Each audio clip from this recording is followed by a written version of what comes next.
Okay, let's talk about the world of global trade. Imagine it's a giant soccer game, the World Cup final. But suddenly, the referee loses their whistle, the rulebook is getting torn to shreds, and the players are just making things up as they go. Well, something a lot like that is happening right now with the global economy. For decades, the World Trade Organization, the WTO, has been that referee. Its job? To make sure every country plays by the same rules. But that system, the one that's kept things relatively stable for so long, is starting to crack, and its authority is being challenged in a way we've never really seen before. So here's what we're going to break down. First, we'll look at why our referee is in so much trouble. Then we'll dive into a specific meeting where it all kind of fell apart. After that, we'll look at the fallout. And yeah, this could affect everything from your Netflix subscription to the risk of new trade wars. And finally, we'll ask the big question, what comes next? All right, so let's start with the big picture here. Why is the WTO, this absolute cornerstone of global trade, suddenly looking so fragile? Well, it really all boils down to the one core idea it was built on. And that idea is called multilateralism. It sounds complicated, but it's pretty simple. You create one set of rules, and everybody agrees to play by them. This stops the biggest, most powerful countries from just bullying the smaller ones. It creates a system that's supposed to be stable and predictable for everyone. But right now, that whole idea is under attack. And look, this isn't just some minor disagreement. People who follow this stuff for a living are calling this the biggest stress test for global trade since the end of World War II. Major countries are starting to ignore the ref and just do their own thing. We call that unilateralism, and it threatens to pull the whole system apart at the seams. This whole crisis really boiled over at a huge summit recently, the WTO's 14th Ministerial Conference, or MC14, which was held in Cameroon. This meeting was supposed to be a chance to calm things down and show the world that the system still worked. Instead, it did the exact opposite. Just how bad was it? Well, this quote says it all.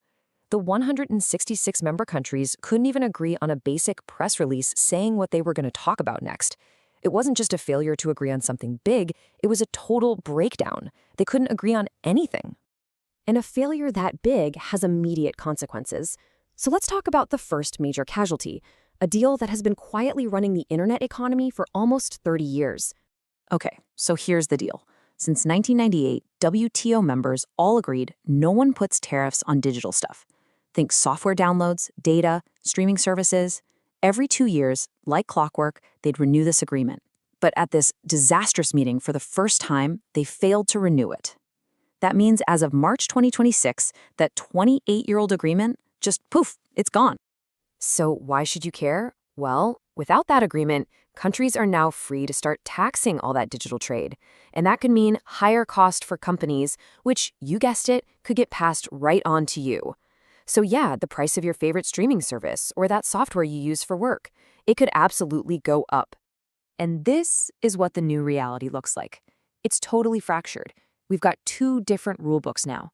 Officially, under the WTO, tariffs are fair game. But then you have a group of 66 countries that just went off and made their own side deal to ban those same tariffs. It's a perfect example of countries just giving up on the main system and making their own rules.